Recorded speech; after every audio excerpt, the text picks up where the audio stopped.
I want to see a spoof HyperBoost episode where it's just product placement everywhere. New merch coming out. all plastered with stickers and stuff. HyperBoost started 8 years ago. Okay. Believe it or not, as a fitness channel, people rag on social media so much. It's so bad for you. It's so bad. It depends how you use it. Because when I tell people, it's like, oh, I don't like EVs. It's not that I don't like EVs. I don't like some EVs. I'll never forget this moment in my life. And this is what really got me into cars. This is what turned me into a car guy.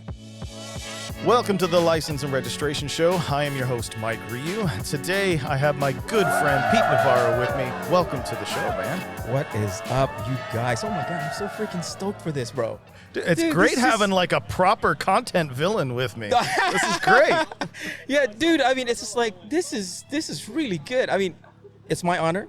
Very first podcast ever. Very first collab ever. Really? Very first collab. I love it. Let's do Actually, it. I've done a mini one before, like with Timmy Thompson. Okay. Yeah, but we've done kind of like, not really YouTube-wise. Right. But it's just more for like his socials. Mm-hmm. But this is awesome. I love this, man. Thank you for having me. I appreciate Dude, we're going to have you on more often. Yes, definitely. I would love to do this. Yeah, This is because awesome. like really like our goals here eventually, like we want to start going to other events. Yeah. We've actually got the capabilities. We want to start actually doing live shows at events. Oh my like, God, like that would be legit live, so like good. college game day style events. Yeah, dude, at like any Cars and Coffee, like at Provisions or something. Right. Oh my gosh. Yeah.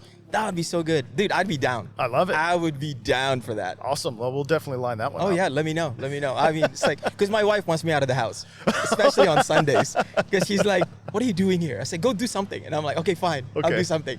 And then this weekend, I was like, are you doing something? Yes, I am. I was like, okay, good. I love it. She's out of the house. I'm out of the house because she's just like, okay, let me be by myself with the kids. Hey, we need that me time. Correct. Definitely. Correct. Got to Yeah. do that. Yes, So definitely. let's talk about HyperBoost. Yes. So how long, like what prompted you to start this, and kind of where are you at from where you began and then where you're at today? Okay, so long story short. HyperBoost started 8 years ago. Okay. Believe it or not, as a fitness channel. So the very, very first videos, where I never took it down, they're all still there. The very first videos are basically of fitness, because I'm actually, by trade, I'm a physical therapist. I own 2 practices in town. Fantastic. And from that point, I was thinking to myself, okay, I should make some videos, because YouTube at that time, 8 years ago, Yeah. was still kind of like, new. Because, Stradman started then, DDE started then, all these guys were starting then.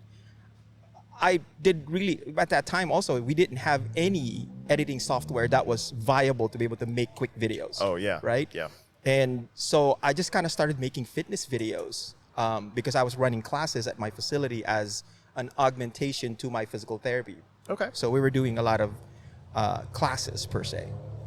And then I saw a video on YouTube. I think it was Stradman when the Bugatti, the drive-by. Oh, yeah. Yeah, and I was like, that would be cool. I have a car. At that time, I had my Evo, Yes. my blue Evo 10. I missed that car. Rest in peace. I missed that car, and I didn't even own it. Yeah, God, I love that car. So anyway, I saw that video. I'm thinking, I make some content. So I started making some rudimentary content. I was very awkward back then. And then I was driving the car one day, and one of my coworkers in the car, I blipped the throttle a little bit, Florida, pull a little bit. So, and he was just like, dude, this is going on HyperBoost. Like, he literally said that. I was like, that's a great name for a channel. So I literally just took it from him. I said, hey, can I use that? Uh-huh. And so I changed the name of the channel. I actually forgot what was named before. And so I changed it to HyperBoost. And actually, no, it was named Pete and Kathy's channel. It was my wife and myself. Oh, so I mean, it was just basically, this is Pete and Kathy's channel. Correct. And then I just had this epiphany, like, I'm going to open up a car content channel. Nice. And I was like, so I did. And listening to a lot of the other YouTubers, we were like, okay, just keep plugging away. No matter how dumb it is, put it on there. Put it on there. Just don't offend anyone. Just put it on there. Right. So I did. I started putting on, and then I staved off of it because, you know, it's like you're not getting the popularity that you think you would get because, oh, everyone's going to like this Oh one. yeah. I think like when everybody starts, we get caught up with chasing the numbers and looking at the numbers, Correct. instead of just getting the reps in. Correct. And so basically HyperBoost has started evolving more and more. And within the past 4 years, I really got on it. And now I'm on a daily upload. I'm uploading daily. Shorts, and then basically every day shorts except for the days that I upload 2 long form videos. Nice. Yeah. So how has the focus or the subject material or even the way you do the videos changed, let's say even over the last couple of years? Well, having one car and one truck, it's very hard to make content, especially with just one car on a limited budget, right?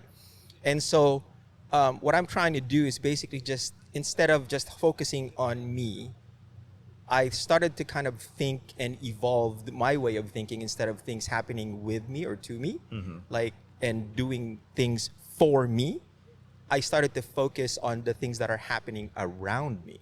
Okay. So instead of like saying, oh, you know, what about my wheels? What about my hood? What about other people's wheels, other people's hoods? What about other people's love for cars? Yep. So I started making content very recently about other people's love for cars. My last 3 uploads are about the Lexus LC500, which is my dream car of all time. The battle between Subaru and Mitsubishi on the rally circuits, and then the Toyota Supra.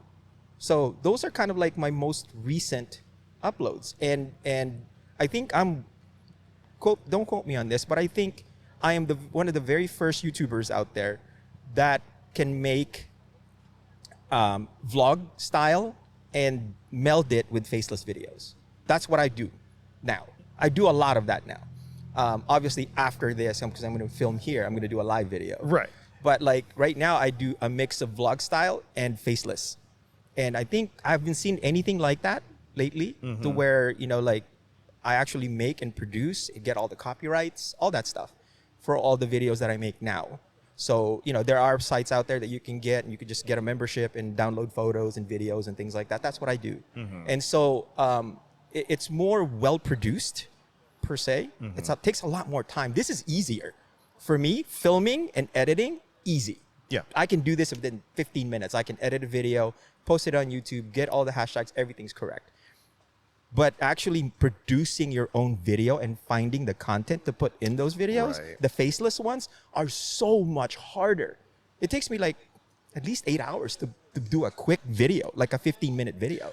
Now, do you find the style of content you're making now more rewarding to yourself? Like you're making content that you're making content for you, like the content that you would enjoy versus the content you feel you're just trying to make for others. Yeah. To try to get into the algorithms. Oh yeah. Honestly, at this point, I really don't give a crap about the algorithm at this point. Perfect. I don't. I enjoy making content because it clears my mind of other things. Yeah, it's an that outlet. could technically occupy it. Yeah. But just making content, I don't care. If I go viral, great. If I don't, then I don't. But just pulling in today, I was pulling in, I was backing up, and one of the kids, what's up, HyperBoost?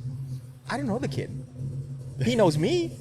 I mean, it's like that kind of, it gets me to the realization that people are watching. Yeah. You know, people are watching what I do and like literally every move. So like, you know, I try it as much as possible to make it for those people. You know what I mean? As well as for me. Content that I enjoy, content that I like, content that interests me, that piques it. Right. And it's funny because the more I pique my interest on these things, the more people respond. It's amazing to me. I think people respond to genuine content. Yeah.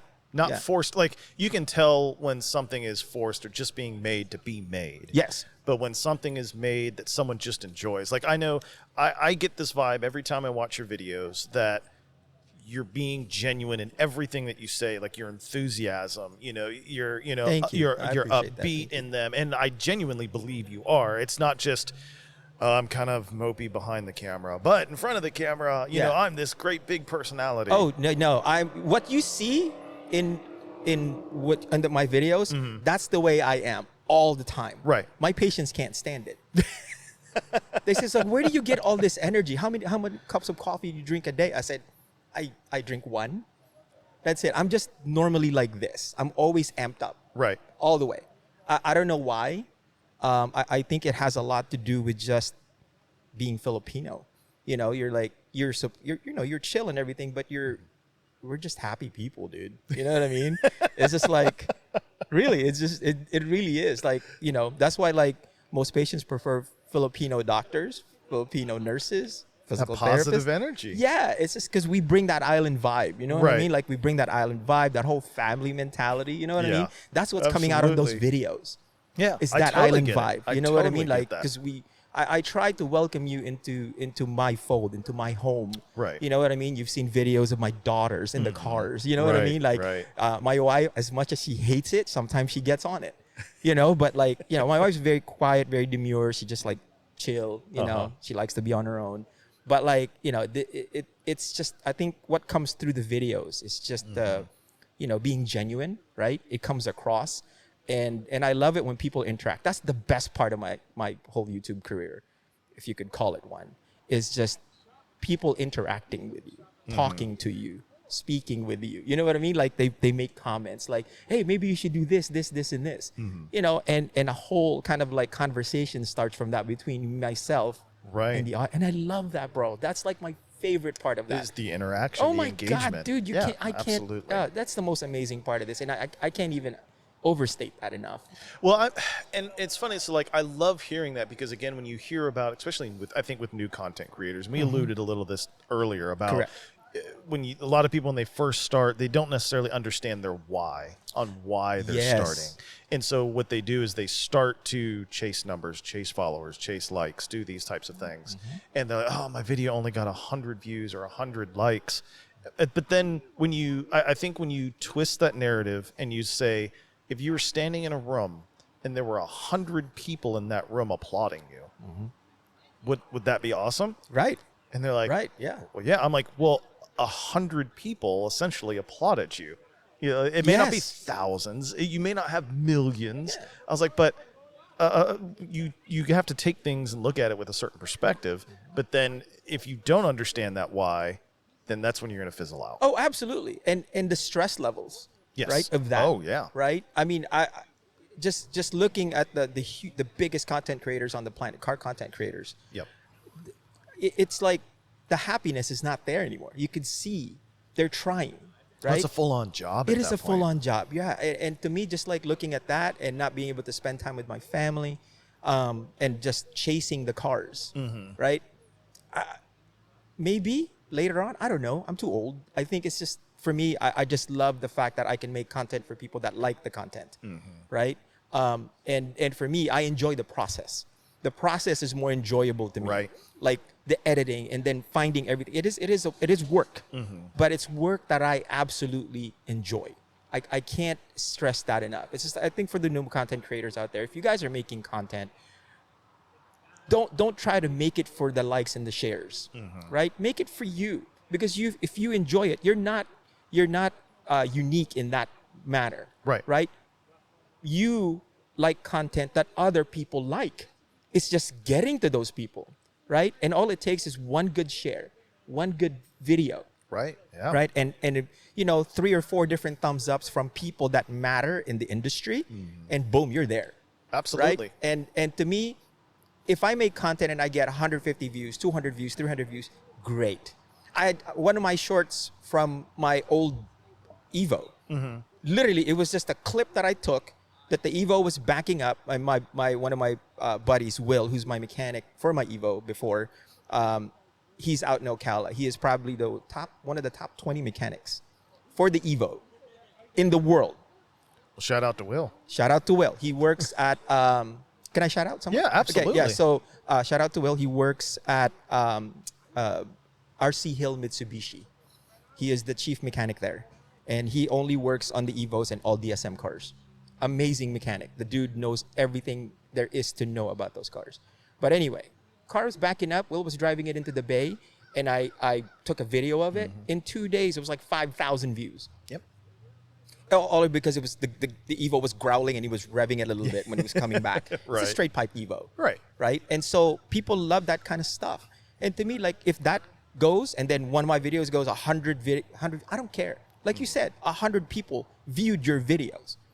Because I look at the analytics, and see what I can do better.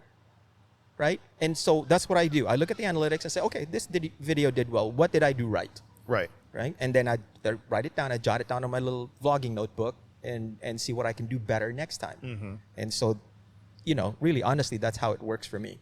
Well, I love the fact that I think you've started HyperBoost at a point in your life where it was a creative outlet. Yes. You're probably a little bit older at this point. You're not 18 straight out of high school, and the only thing you've ever lived and breathed were YouTube and TikTok creators. And you kind of come at it from a stance of maturity, I think. Correct. But I think that also, even stems from a little bit from, and I want to talk about this also too a little bit, is your entrepreneurial journey.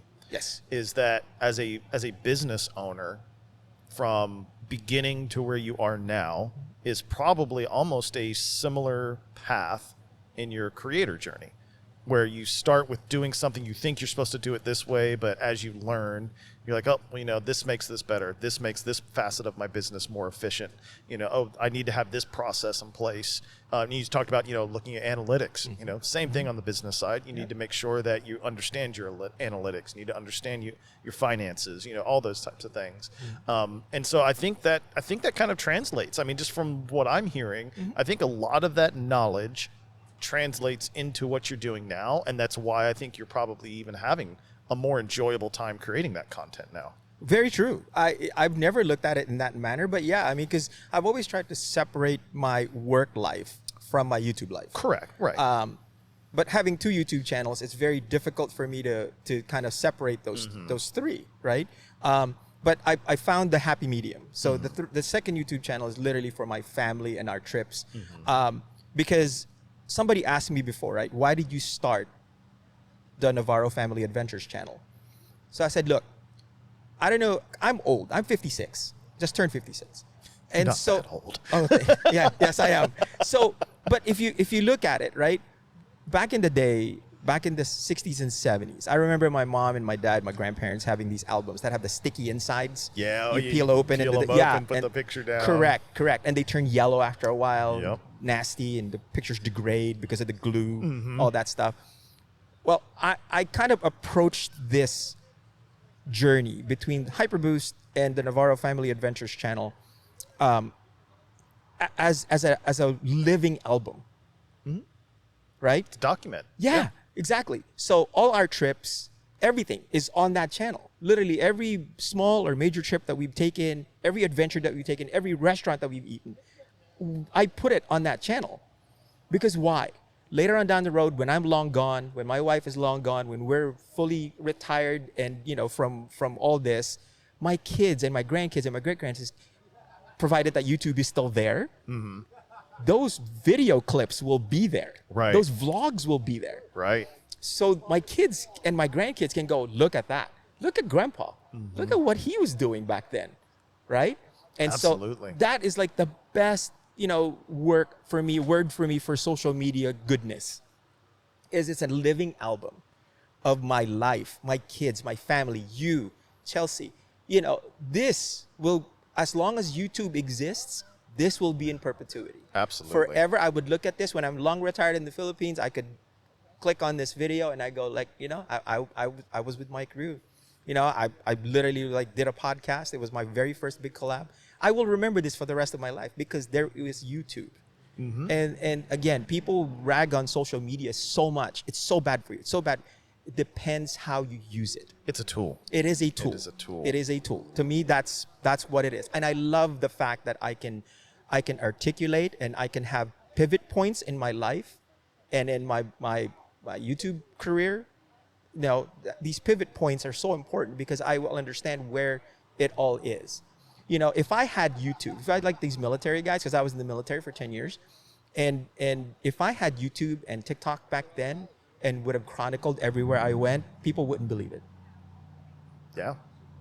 I had someone, I was watching another podcast at a time, and someone had mentioned about we're really living in an amazing age where, like you were just talking about, people can document not just their life, but their journey through life, or their growth in business, or their growth in their hobbies.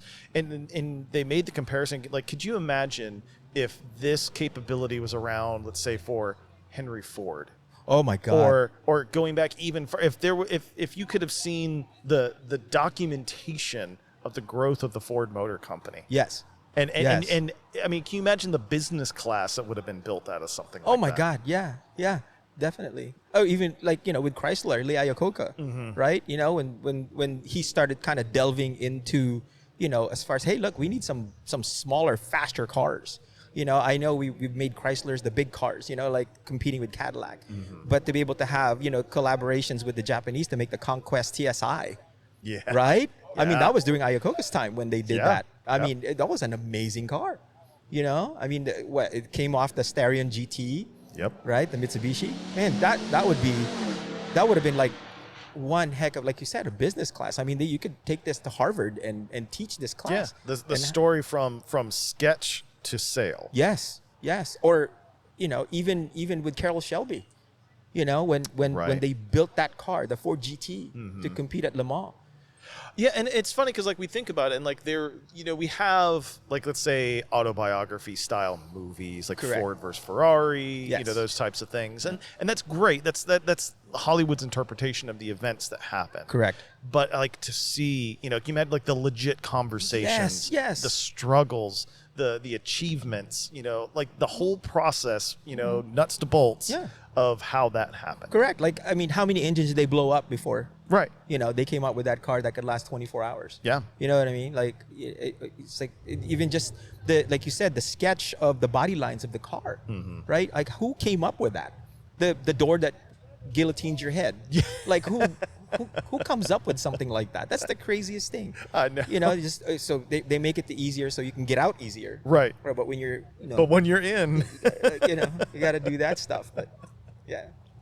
Well, that's awesome. No, so like let's talk about a little. I do want to talk some about your business and entrepreneurial journey, if you don't mind. Oh no. So let's talk about your current, like your business with Yes. your practice. Tell the folks a little bit about that. Yeah. So I co-own a practice, physical therapy, with Tim and Sherry Ramsey. We own Performance by Achievement Physical Therapy. Okay. So we basically we started out as a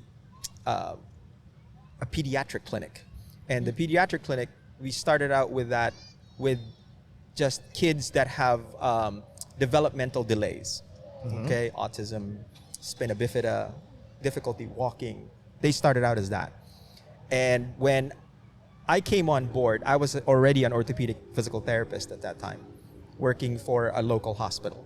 And then when we came on board, we opened up Performance by Achievement.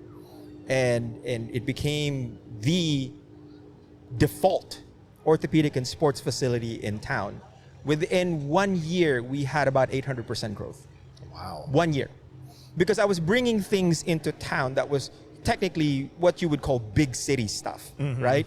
So the method of training. And for people there, where I got my training, I actually was one of the physical therapists for the Baltimore Ravens at University of Maryland. That's amazing. Yeah, so I did that between 2001 and 2007. And this was post-military? Post-military. Okay. So I started doing that. It was an amazing trip. I learned so many things from there, like, because I worked under the best orthopedic physical therapists that you could really see and That's find. awesome. And so anyway, I brought that down here. So when I brought the knowledge that I brought down here, it was almost kind of like groundbreaking, right? But it wasn't. Well, I mean, for here. the folks who don't know, we live in Citrus County, Florida. Correct. Not exactly the sprawling metropolis or jewel of Florida. Yes. But it's gone through a lot of growth recently and everything else. But 8 or 10 years ago, Oh yeah. there was not a lot here. Correct. And so that's where it all started. And we opened up this place, and the way we did it was we understood that there has to be a process, right? We just can't like nilly-dilly and open up a facility and go, okay, come on in, patients. It didn't work that way. Build it and they will come mentality. It doesn't work that way. Right. You have to have systems. So the systems that we built, basically we mirrored Disney. I mean, there could be worse places to try Correct. to mimic. So we basically mirrored the way they built their business, the way they improved on their processes. Meaning, like, for example, if you go to Disney, there's always a bathroom within eyeshot. There's always a trash can within eyeshot. There's always somewhere to buy water within an eyeshot, right? It's, what do they say, 20, 25 paces or something like that you can, within every one of these things. And so we kind of did the same thing. We had this process where if we hired an employee, that employee, we put them where they want to be. If you just want to work with kids, you go to the kid side. If you want to work only orthopedics and doing adult physical therapy, you come on over to my side. If you were doing just neuro, strokes, brain injuries, things like that, you come over to that side. So all these workers are where they want to be. Even our front desk people love their job. Because why? Because they are where they want to be. We put them in places where they thrive. Right. So that's kind of like the thought process of how we were doing things. We didn't hire anyone that did not belong in the gears, right? So like when a watch moves, right? Those gears have to work in synchronous with each other, whether they're large gears or smaller gears, right? The pinions have to move correctly. So that's kind of like how we built my business. Is we put together a nice moving watch. That's a great analogy. Yeah. So, the idea of if like somebody goes out, for example, they get sick, another person can go into that gear and work because we all kind of like are all around hitters per se. You know what I mean? So that's kind of like how we built that business. And as we grew, we improved the process, right? And for people that that sounded so good. That did sound good. So, but anyway, like, with the processes that we've developed, all our clients responded well. All our patients responded well because as soon as they walk in the door, we wanted to build an experience for them. It's like going to Disney. When you go to Disney, it's an experience. People pay $150 to go into Disney. Right? And a family of 4, that's an easy $1,000 day. Easy. But why do they keep coming back? Right? It's because of the experience. Yeah. And that's what we built at Performance, is the experience. You come into my clinic. Okay, our PTAs, I have to say, are probably the most knowledgeable physical therapy assistants. They're all taught by me and the other therapists. And so the assistants are also obviously licensed and certified in all their different disciplines. And we have training classes, and we just kind of mix it all up into this beautiful moving watch, right?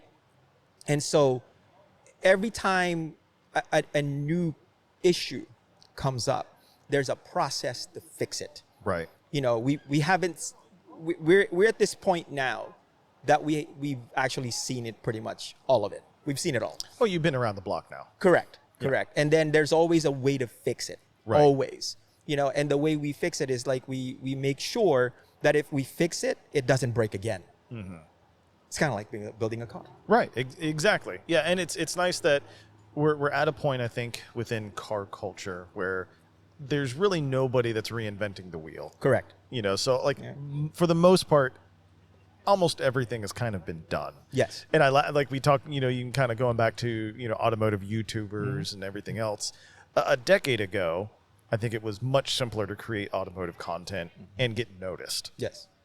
Now, there's so many Lamborghinis, there's so many Ferraris, there's so many McLarens. I mean, the automotive YouTubers have had to go to hypercars at this point. And, now they're having to, like Tavares rebuilding the P1. Correct. You've got Hoovy and everyone else that are getting Bugattis, Yeah. DDE building the twin turbo F12. Right. I mean, who does that? Right. Right? That's amazing. Right. For Mike Essa to be able to build that car like that in the span of time that he had. Right. To get all those parts. That totally blows me away. And I don't aspire to be there.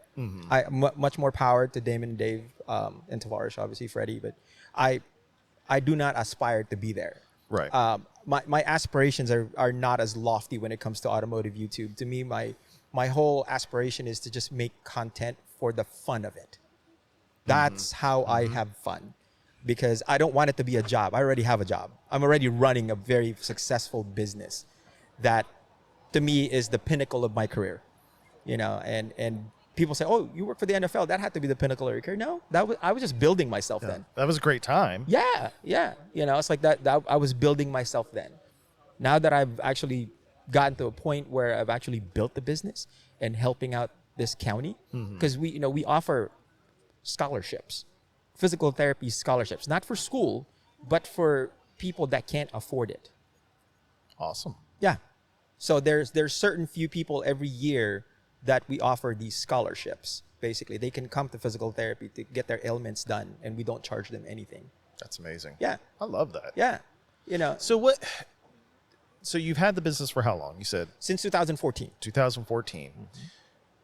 When you first moved here, did you move here with the intention of opening a practice? No, not at all. To me, like, I had that again, and this comes back and again to all my Filipino, compatriots, countrymen, people that are here, expats. No hate. This is not anything to basically put us down as a culture, but very few Filipinos are entrepreneurial because we are taught, go to school, graduate school, get a job, make money, retire, you're done. Kind of like the culturally accepted norms. Correct. There are few that are just serial entrepreneurs. I don't consider myself one. I just kind of run up on these things. And when I run on these things, I'm like, left or right? Okay, I'm going to go right. I'm going to open one. I'm going to do this. And that's kind of like how this, this whole thing happened. And it's just a weird, I guess like a conglomeration of everything that just occurred. I wasn't thinking of opening up performance. It wasn't even in the books. But it just happened to be that my future business partner brought her daughter, the wife Sherry, brought their daughter to me, who was an elite, high-level D1 then high school softball player. And they went to 2 physical therapists and 2 orthopedic surgeons and told them that her career is over because her back. I'm not a miracle worker. I just knew what to look for. Right. I fixed her back, and she was able to play D1 softball for JU. Awesome. Yeah, and actually got her master's degree at JU. Even better. Even better. And so she was able to go through this whole thing just because of me knowing what to look for. I'm not anything special. I just found what. But and learned your craft and applied it. Correct. And so that's where everything began. So Sherry told her husband about me, Tim, my brother from another mother. He basically contacted me and say, look, I'm going to open up an orthopedic clinic. We own this. He gave me his history. They own this pediatric facility. And they knew that orthopedics was an untapped market here. Oh, especially in Citrus County. Yeah, especially high-level orthopedics. And so he contacted me and he said, hey, look, I know you work for hospital, and we were just wondering if you would be open to opening up your own clinic. We'll make you a full partner. And I was like, I talked to my wife about it because, I had a good career. I was a site supervisor, making good money, had good insurance, got retirement. Everything was set. That's literally the Filipino dream. Right. Right? To get that point. It was in stone. Correct. And there was nobody that could touch me at that point because it was just like, okay, I'm retiring. This is it, man. Right. Like the timeline was set. It was set. And I was like, you know what, man? It's like, it was dragging me, Mike. It was dragging me. Like for weeks. Because, he gave me about a month to think about it. Because he said, the only way we're going to do this is if you're on board. And so I talked to my wife about it. My wife goes, let's have dinner. Let's talk. So we talked to them and all the numbers were right. And Performance was born February 5th, 2014. Wow. So you guys just had your anniversary. Yes. Yes, definitely. Yeah, it's an amazing journey. It was definitely had our growing pains, but the journey was still worth it. Still worth it. Can you talk about a time, let's say at the beginning, because I think a lot of entrepreneurs kind of go through this, and this can even be applied to content creators. I kind of look at content creators and entrepreneurs as kind of having a similar mindset. In the beginnings, you face some adversity. Yes.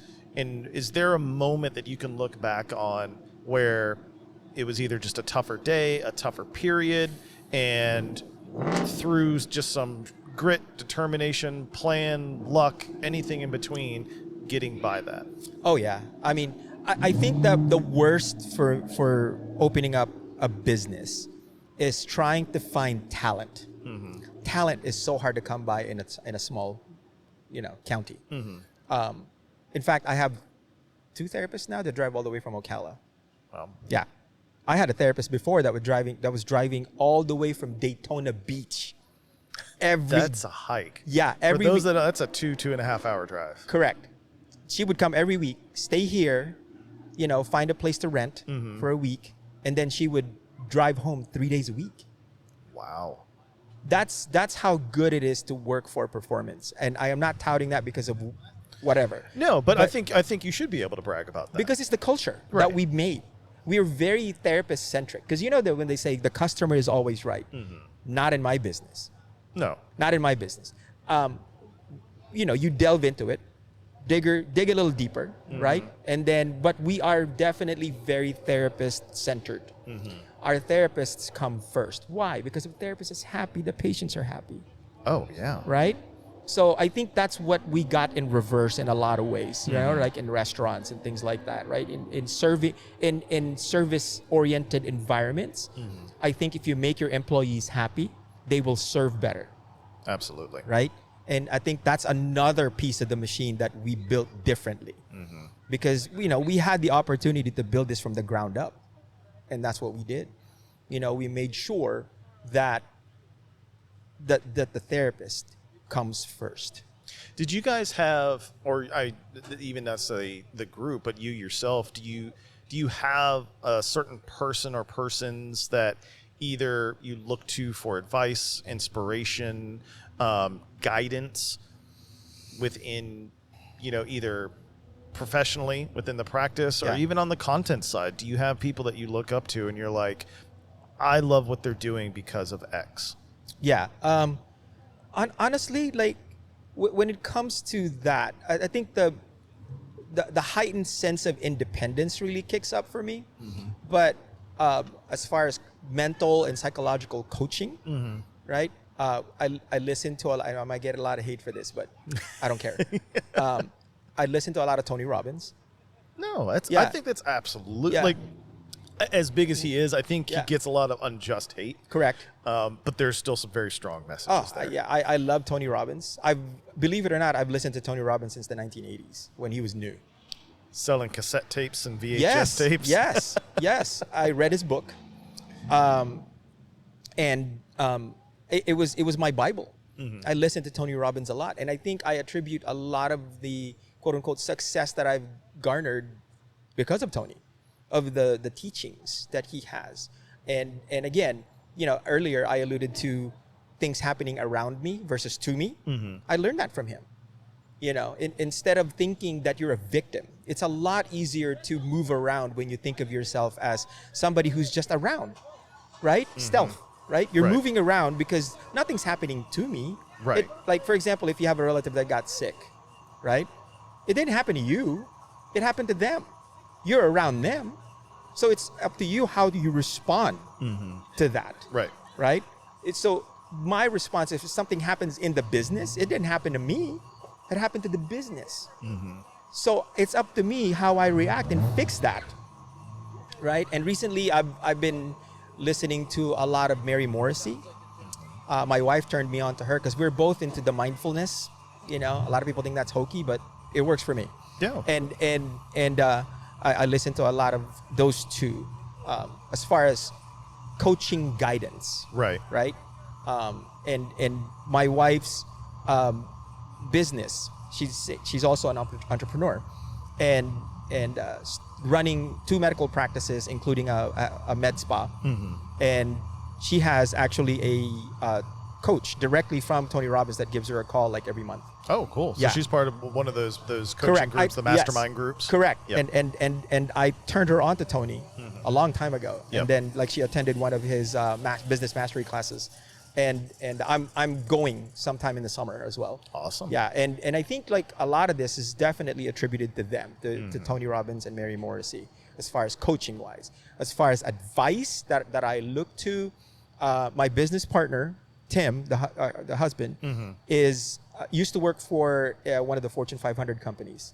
and he is basically the man when it comes to accounting, when it comes to processes, when it comes to finances, things like that. He literally made my wife's LLC. So he actually went through that and actually checked it. All Right. that. I look up to him for that. I look up to different people, basically. Oh, That's what I do. Right. Content creation wise, I love what you do. Like the I appreciate that. No, the photography, bro. Dude, if you haven't been to his photography page on Instagram, y'all gotta go. Y'all gotta go. I'll give you your $20 later. No, you sell those, right? You sell those prints, right? Oh yeah, yeah. Sell prints. A lot of commercial work. We work with some of the auction houses. Yeah. And things like that. I mean, if you haven't been to his page, dude, you guys got to go to My Career Photography because, geez, man, you want to talk about some really, really nice photographs. I mean, like, if I had a man cave, I would do that. I would literally buy your pictures just to post up on my man cave. Unfortunately, I don't have one. So the kids and the wife have taken over my house. The only man cave I have is the garage. That's all right. You got walls there too. I do, but it's full of stuff. Full of stuff. But yeah, so anyway, sorry, I didn't mean to go off on a tangent. But yeah, I mean, as for you, definitely, I look up to how you do your things and opening this up. Like I didn't even know. Like one day, it just boom, it was here. Yeah, and this has been an odd journey for us too. Like we've told a few people. Obviously, we're newer to Citrus County. I mean, at this point now, we've been here over 3 years. When we lived in Northeast Florida, we had kind of got this kicked off, and we were doing a bunch of them, and then we moved, and we're kind of just put it on the shelf for a while. Got it. And then towards the end of last year, we had realized like, hey, like, we enjoyed when we did this because like we're doing now, like we really enjoy the conversations. Yes. And so really we talked about documenting and content creation. This is really just documenting conversations that I like to have with people that I enjoy being around or people that I look up to, or they're doing something like you talked about people who are either negative, positive, blaming things are bad, or there's opportunities or things like that. And it goes back to saying, like, if you're a positive person and you're looking for opportunities, you'll see opportunities everywhere. Correct. If you're negative and you're trying to find things that, are wrong with the world or wrong around you, that's what you'll see. Yep. You'll see nothing but problems. Absolutely. And that's exactly what I've learned through these business mastery classes and just listening. And just keeping an open mind to what are the possibilities versus, oh my God, this is going to happen. What if this happens? Well, it hasn't happened. The what ifs, right? If it does happen, then you just introspectively react to it. Just say, okay, let's move this way and see what happens. Yep. Right? And I think a lot of the success that my business has had is always because of, let's see what happens, but we have a contingency plan, for every event. Right. And that's how we did this, But yeah, who else? I definitely, I'm a big DDE fanboy. I love watching Damon and Dave do their thing because they're in their 40s. Yeah. Right? So these older guys had built this channel of 4 million going to on 5 million subscribers. And I love that we've seen through their content. Beginning to where we are now. So Correct. We've seen the process. Correct. And I really, really enjoy their process and enjoy everything. And I know how Damon is, they've always talked about it, how much of a, really he was a stickler for details. And that's what it is, really. It's the details that he's put down are the rules that has to be set and followed for the success of the channel. And a lot of people can't handle that. I, on the other hand, I'm very lackadaisical when it comes to just, let's make this content, but I want to make it to where people honestly enjoy it, right? Because as much as I love watching my videos, my kids, my little girls love watching the videos, from both of their channels, both of our channels. Yeah, they love watching it. That's awesome. Yeah. Well, like it's a living photo book. That's exactly what I want. That's exactly the word right there, the words that are to be said. A living photo album, photo book for everybody. Yeah, to see, because it's something that has to live on for my kids, grandkids, great grandkids to look at this stuff. So let's talk about next steps. Yes, for you. Yeah. So HyperBoost now. Where are you at now? What type of plans do you guys have in place? Honestly, like as far as HyperBoost is concerned, I've ventured, and I've always wanted to do this. I've always wanted to open up a clothing merch line, but I had no vehicle to do it, right? Who am I, right? But it's funny because I'm looking at my analytics. A lot of people watch my videos. Although my subs don't look at it, a lot of people look at the videos. Right. They look at it. They watch some of it, sometimes watch all of it. And I'm thinking, it's like maybe I can. And I've always loved fashion. I'm like the guy who likes to fashionalize T-shirts and jeans and Jordans and stuff like that. Like that unique look. Yeah. And to me, like as an older guy, there has to be an age-appropriate way to look young. Correct. Right? Correct. Without being that guy. Correct. Without being that guy, right? I mean, we all know that guy. Absolutely. And so to me, like, I have to make something that is age appropriate for me that my wife would be proud to walk with me. My wife is a fashion plate, dude. Right. I mean, she is a fashion plate. This woman can like go to the grocery store and she would look prime, right? And I wanted to have that same kind of look, but for men, for guys. So I opened up HyperBoost merch store. So like I got the T-shirts that fit well. Nice. That are comfortable. Right. And the prints won't wash off. So it took me a while to open the store because I really wanted the store to look really nice. Right. So I wanted it done. Yeah. Yeah. Oh yeah, and absolutely. Yeah. You plug anything you want. Yeah. So it's hyperboostclothing.myshopify.com. Okay. So it's again, if you go to there and you can look at, I've compiled a really good collection of stuff: hoodies, T-shirts, hats. Let's go, man. No, dude, I want to focus on that, right? I have some women's lines too coming out, but right now I'm focusing more on trying to get the merch line. Those basic items first. Basic items first, yeah. So hopefully Shopify comes out with like jet tags and things like that later on down the road. But yeah, so the T-shirts, and they are print on demand, so I don't have to keep inventory. Which is great, yeah. Even I mean, better. Which is perfect. Like, to me, like, shout out to Shopify, but my goodness, and it's quicker. It's a quicker turnaround sometimes, because once I ordered, within a week and a half, I got the merch. It's not bad at all. No, right? For print on demand. Yeah. Which is awesome. But yeah, I've always wanted to open up something like that. So that's kind of like the next step.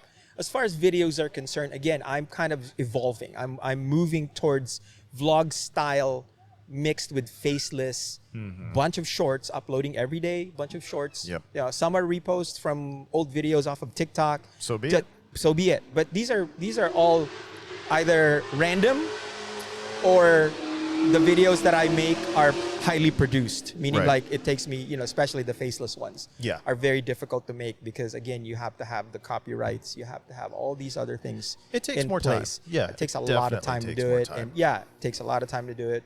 But I love making the content because it kind of it's an artistic outlet for me, But that's pretty much what's next right now. As far as because the HyperBoost really is not technically a full-on automotive channel. It's the main avenue for it. It's the theme. It's the vein. Right. Yes, it's the main artery for everything. But it actually more is like a lifestyle brand, a travel brand, things like that. Sometimes you'll see me post about like, a new pair of shoes that came in or a new watch or, something like that. I like how you mix in non-automotive content with it. Correct. So it's like other days where like the automotive content is literally you hopping in the car, doing a nice cold start, but you're going like you're doing something like you and the daughter going to the range. Yes. Or you're just almost literally running an errand in it and just kind of like you're just a car guy enjoying the experience of the automotive drive. But isn't that the way it's supposed to be, though? I mean, it should be. Right? Right. That's the way it's supposed to be. Because as car people, right, we want to be able to get to a point where we just enjoy it. We enjoy holding that steering wheel, I wish I still had a manual, but like, just being able to hold that steering wheel, right? and working the throttle and the clutch and, that's just, for me, that's the fun of it, right? Getting there. My daughters love it. They love the Lexus, the 500. And they're just absolutely like flabbergasted by the cold start every time. It makes a good noise. It does make a good noise, man. It's right. like that. Like, don't get me like, and it seems like it pops up in almost every episode. And there's usually a quick little quip about EVs and things like that. Yes.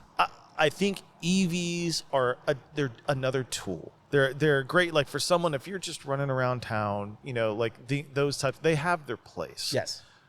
But like when you want to go for a cruise on the weekend, Yeah. you know, that morning and you hit that auto start and you hear that pop from the exhaust, Yeah. whether it's a 4-cylinder or a V12. Yeah.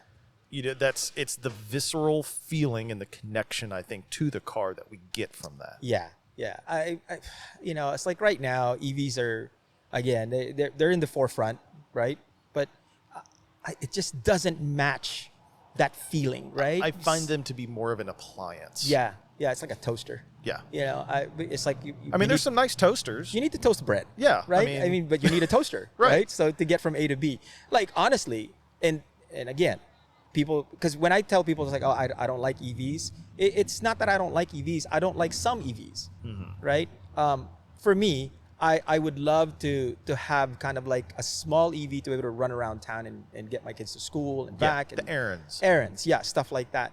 But I know that if I do it, I'm gonna regret it because it doesn't do what the cars do, like our cars. Like what I mean? Right. It doesn't do what it does, like the start, the the feeling of the throttle response from the engine, the smell of the fuel, like working on them. Right. Because right, right. I went to a an EV dealership one day or a store, and I asked myself, how do you maintain this? Just tires and brakes. Tires and brakes. Tires and brakes. It's like, what do you do with the motor? It's like you download everything. I'm like, what? Yeah. It's like download everything. It's like, It's a phone. where with- are we? It's a phone with I was like, where are we? wheels. Where are we at this point, right? It's just like it totally blows my mind Yep. that you can download your tune, right, on an electric car. I Oh. mean, I get it. You can like download a tune off the computer for Right. your And the gas car. only but- limitation is the power of the motor and the drive. Correct. So, I mean, I've heard of performance subscriptions now, where you have your base car. Yeah. But if you want the M3 variant of your car, you just subscribe to the performance tune. That's nuts. But the thing is, it's a subscription. So you subscribe every month. Yeah. And then so maybe in the next couple months, you're not doing anything interesting. Yeah. Let it lapse for a couple months. Yeah. And then download Yeah. the new And then tune. I got a track weekend coming. Yeah. Let's do a track tune that weekend. Dang. And, That's but that's the flexibility of it. correct. So I think in the end, again, we talked about I still view them as a consumable appliance. Correct. But there's really no doubt that's the way things are going. I think so. But for example, okay, so BYD, right? I had no idea that they were actually one, or if not the biggest automaker in the world now, because they've been shipping to Africa, South America, everywhere except the US, Right. right? And the infrastructure that they have in mainland China and everywhere else is absolutely insane. They have a battery changing stations for those cars now, where the battery comes out. Yeah. It auto drives to the changing station. If you start running out of fuel, you just press the button and it takes you there. Like it automatically will take you there. It's an auto drive system. It's autonomous driving, and then it'll go into the station, change the battery, and you're good to go again. Done. We don't have that infrastructure here in the United States. So No. Yeah. And it's we've seen even the charging networks and everything else. Everything has gotten a little better and a Yeah. little better. Yeah. Now the Tesla charging network is being opened up to other companies. I think Hyundai and Ford are now a part of the Tesla supercharging network. Battery technology seems to be changing, day after day. So, I mean, it's coming. Yeah. It's just going to be interesting 20, 30, 40 years from now what automotive culture is going to be like then. What do you think of hydrogen? I think so long term, I think if we're maintaining some type of combustible, so if we're talking about a combustion engine or if we're talking about fuel cells, I think hydrogen is a fantastic option. Yeah. I just think right now there's zero infrastructure for it. So we talked about Honda had the hydrogen powered car, but the pumps were always having issues. The deliverability of the fuel is a little more difficult. The storing of the fuel is a little more difficult. But nothing is going to be as easy as just gasoline. But obviously it's a finite resource. Hydrogen, on the other hand, is abundant. You know, it's one of the most abundant elements in the entire universe. So I think if it's just a way of generating it, because obviously it doesn't just really live by itself. Usually it's a part of something. So we have to use like electrolysis or something that to break it out of water. That takes power. So really it's going to be, how can we get that process streamlined? How can that be more efficient? How can we get a better return on the energy input versus the energy output? And then how it's applied, whether is it going to be a fuel cell? Is it some type of internal combustion mixed with a fuel cell and some other hybrid solution? I think probably in the next 40, 50 years, like I still think hybrids are kind of like this ultimate solution, at least for right now. Because Toyota seems to be all in on hydrogen. Toyota and Honda. Yeah. They seem to be all in. They're like, no, we're not making EVs. We're not going to make it at a mass scale. Right. We're going to be making hydrogen cars. That's what we're going towards. That's where they're all in, dude. Yeah. So, I mean, and from what I've heard, I don't know if it's true or not, but they say that you can make pretty good power with hydrogen. You can. The power, I think, on a per liter or per cubic, however it's measured, is definitely less than gasoline because it's not as dense, obviously. Yeah. But again, like it's all of like, if you think 100 years ago, you know, like 100 years ago, no one would have imagined, 1,000 horsepower cars. No one would have imagined, the Tesla Plaid, all these types of things. So, I mean, the way technology is advancing at the rate it's advancing, I mean, if we could get to a point where we can get nuclear fission, is it fission or fusion? If we ever get that unlocked, I would say hydrogen at that point. Nuclear powered cars. Well, but awesome. I think we use that as a method to charge up, create hydrogen. Yes. Because right now the energy input, because it takes electricity to break, it takes power to break the hydrogen makes sense. From a water bond. Yeah. So if now all of a sudden you're getting more energy out than you're putting in, so now you can more efficiently run either electrolysis or whatever future type of process there is to break hydrogen out. Yeah, that makes sense. Then at that point, hydrogen is a no-brainer. Yeah. Because you can create an infinite amount of hydrogen for next to nothing. We have a ton of nuclear power plants that could probably retrofit, right? You could probably retrofit something like that. Well, so the current nuclear technology, obviously, you're still the consumables with the rods and everything else, and it's not like whatever. And I always get fusion and fission mixed up, but the current output still is less than the current input. But the holy grail, I believe it's fission, is I can put one in and I get two out. Yeah. Which is the ideal way to do it. Yeah. And at that point, it literally becomes almost free energy. So we hit free energy with a mix even later of like quantum computing and things like that. Yeah, definitely. And then like, I mean, who knows? Like maybe we're finally, into the Jetsons period and we're finally get our flying cars. I mean, I have no idea. Like at that point, the sky's the limit. Yeah. Because I mean, like you said, 20, 30 years down the road, I think it's going to be amazing. Like, what we're going to be seeing in the next 20 years is going to be nuts. I think it's just like right now though, like in the United States, at least, gas powered cars are still it. I mean, I'm all about it. It's too easy. Yeah. The infrastructure is there. It's too easy right now. Like there's no other network of things that can deliver a better automotive experience than gasoline and diesel at the moment. You're right. But and the sound.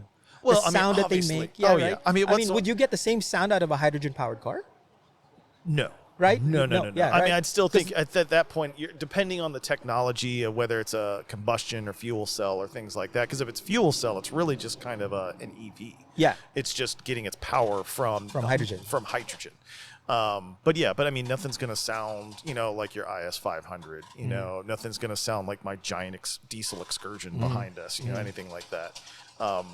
But again, it's 20, 30 years from now when the next generation of car enthusiasts are active in the world. Yeah.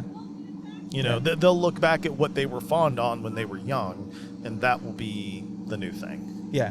Do you think gas-powered cars at that point will be, like you can buy, because it's so rare then at that point, do you think you get a Hyundai Excel for like $150,000 because it's like it's the only gas-powered car left, or No, would it I get think it'll there? be even like now. Like, I mean, you look at, I mean, you can go buy a Model T, like you can go buy a 1910 Model T, Yeah. and spend $5,000 on it. Yeah. You know, it's special because it's over 100 years old. Correct. Yeah. But it's not special. It's not special. Yeah. So I get think it. there will be like, even like the cars here today, like Cars and Coffee. Those are going to be the cars that eventually down the road, that will be like that weekend fun car. You know, that'll be that track car that we have, you know, those types of things. But every other day of the week, it'll be whatever that tech is. Yeah. Because I mean, Makes we look sense. now, like look at muscle cars. I mean, I enjoy classic cars, but I have no emotional attached to classic cars. Yes. Because I didn't grow up with them. You Correct, know, yeah. Me growing up, 80s, 90s, things like that. Like I love 90s JDM. I love like 90s German cars, you know, things like that. I love a 57 Chevy Bel Air. They look great. Yeah. But I'm not. It's artwork. But I'm not dying to own one. Yeah. Like I wouldn't give you $100,000 for one. Yeah. You know, so the thing, like, as we move from generation to generation, I think you're going to continually see this shift of things happening. And there's always going to be those special unicorn cars. Yeah. Everyone's going to fall over those. Yeah. But in time, I mean, who knows? Yeah. I think we may hit a point where, you know, a lot of it's just kind of museum stuff. Yeah. Because I mean, you know, I just love the sound of a pushrod V8, right? Or even flat plane crank cars. Yep. You know, those engines they sound absolutely insane. And to me, having a car like that, like you said, a halo car, Yep. to be able to have and drive on the weekends, it's going to be the trend of the future for us. Like as we get older and older and Absolutely. older, you know, it's like I think that's going to be it. Like I'm still actively looking for it. It's in the Philippines, and I know it's there. My dad's old 260Z. That's cool. Yeah, that was the car that got me into cars. Yep. Because I remember my dad. I got left by the school bus because I woke up late. So my dad took me. I was in second grade, Mike. I'll never forget this moment in my life. And this is what really got me into cars. This is what turned me into a car guy. So my dad goes, I'm going to work. Let me take you to school. Like, all right. So I didn't give two whatever of the Z. It's a car. Right. Right? Starts up and we go. And it smelled like fuel, right, in the car. Yeah, it was a beautiful car. It was like, smelled like fuel. oh, it's like pearl black. I mean, it had the 3 side draft carburetor. So every startup, Oh, yeah. you know, it's going to spray that fuel in there and you smell it, you know. And he took me to school in this thing. And the school where I went had a quad where the parents would drive in at school buses and they would let them out. And before we go inside the school, there was an assembly. And so the assembly is basically announcements, the national anthem, blah, blah, blah, right? So all the kids in the school were outside. My dad pulls in this straight pipe 240Z, or 260Z, V6, side draft carbs. I go out and literally every kid in that school was looking at me. And I was a no one in school. I was a nobody. You just instantly elevated your station, elevate. sir. I mean, you want to talk about being cool after that? Dude, I was just like, oh, that's how this works, right? And so I was like, my goal at that time was to have the coolest car. Right? As I grew into high school, I wanted to have You're a like, car. this is the way. This is the way. That's exactly what I thought. I was like, oh, that's how this works. You become instantly cool if you have a cool car, Yeah. you know? And so I started doing that, and I actually fell in love with the process of building the car. Right. You know, from the time that you get it and building it, Right. right? From scratch. Like you get a stock car and you build it, you know, from there. Wheels, tires, performance mods, things like that. Although I never got into the wide body stuff. Like I'd like to keep my car the way it looks. Like OEM Plus. OEM Plus is my jam. Right. That's my jam. I Right. can't, you know, I can't deviate from that. Because there is such a thing as too much, right? Oh, yeah. There's a fine Yeah, line, you right? There's always that one. There's always that one. Yeah. Always. Yeah. Like to me, like when Liberty Walk builds their cars, I love the cars. It's a little too much for me. That's the artwork. Yes. It's Yeah. like when you see a painting and you're like, oh, that's so and so. Yes. You know, Yes. that's that artist. That's this artist. You identify it. Correct. Yeah. I mean, Artisan Spirits did a body kit, a wide body kit for the 500. Okay. It looks You appreciate beautiful. it for what it is. It looks beautiful, Right. but I am not about to hack up my IS 500 for a body kit. Absolutely. You know what I mean? Like, because once you go wide body, you can never go back. That's it. That's it. I think that's how that saying goes. Right? Right? Once you go wide body, you can never go back. There's no stock in that anymore. Right. Right? There's no stock. That just devalues your car to the point, unless you sell to an enthusiast. Oh, well, yeah. And then, Right? but the buyer pool becomes this Correct. versus this. Correct. And Yeah, everybody wants a absolutely. coupe. They don't want sedans. Right, I'm a right. sedan guy. I like sedans. The only coupe that I would really love is the LC 500. LC. That's it. Yeah. Love it. Yeah.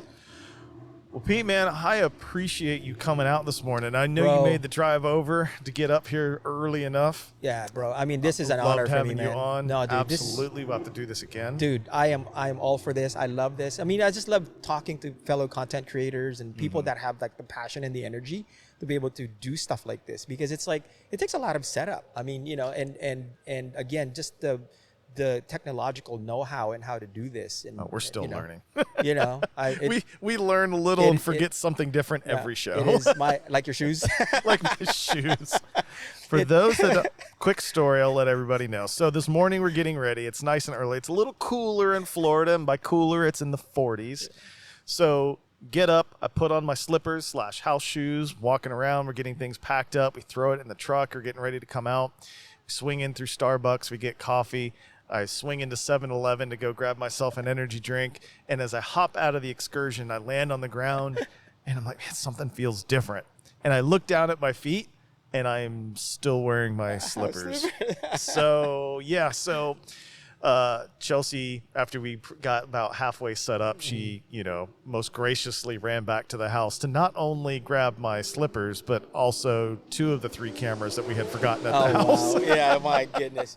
But yeah, no, I mean, to me, this is my honor, bro. I mean, thank you so much. I appreciate you, having me on board, and this is really cool. Definitely, man. We're gonna do it again. Yeah. Absolutely. Oh yeah, Absolutely. I would love to. I mean, if you want to co-host something, I would love to do that. You bet, man. That would be cool. I'll definitely hit you up on that one. Yeah. Now I'm starting to end my shows this way. So anybody in your life, whether directly in your life, anybody that inspires you, someone that you think is doing an absolutely amazing job, or anyone else you want to shout out, this is your opportunity to put some positivity out in the world. I honestly, and this is cliche, but my wife, an absolutely like beast of a woman. This woman is 5 feet tall, 105 pounds soaking wet, but she's a boss chick, and I love the way she runs her business and her life with such vigor and passion, and and I look up to that. Like, she's literally like what I look up to who I look up to when it comes to like business acumen and kindness put together. Because, I mean, in order for you to be a successful business person, they say, like, yeah, you got to be an animal. You have to, like, Right. eat. Kind of that mentality of sharks and everything else. She's totally different. She's a shark when she has to be, right. but like a mom when she has to be. And I love that, the way she does things. And I've kind of started doing that in my own right, when it comes to that. So, shout out to my wife. Love you, babe. Awesome. Well, I appreciate it. Pete, Thank you, sir. thank you, brother. Yeah, Definitely man. anytime. And again, License and Registration Show, you can find us on YouTube, Instagram, Facebook, all the good places. Don't forget to check out HyperBoost. You can find them as well on Instagram, Facebook. TikTok. No Facebook. No Facebook. TikTok. YouTube. Yeah. Especially YouTube. Especially YouTube. Yeah, especially. That's where I usually upload every day. That's pretty much where I live at right now is YouTube and TikTok, but like mostly YouTube. But yeah, so I appreciate you, Mike. Thank you. Chelsea, thank you so much. I appreciate you guys and for having me on. Anytime. Let's do this again, dude. I'm stoked. Absolutely. I love this. You got it. It's Thanks awesome. again, everybody, for joining us, and we'll catch you next time around.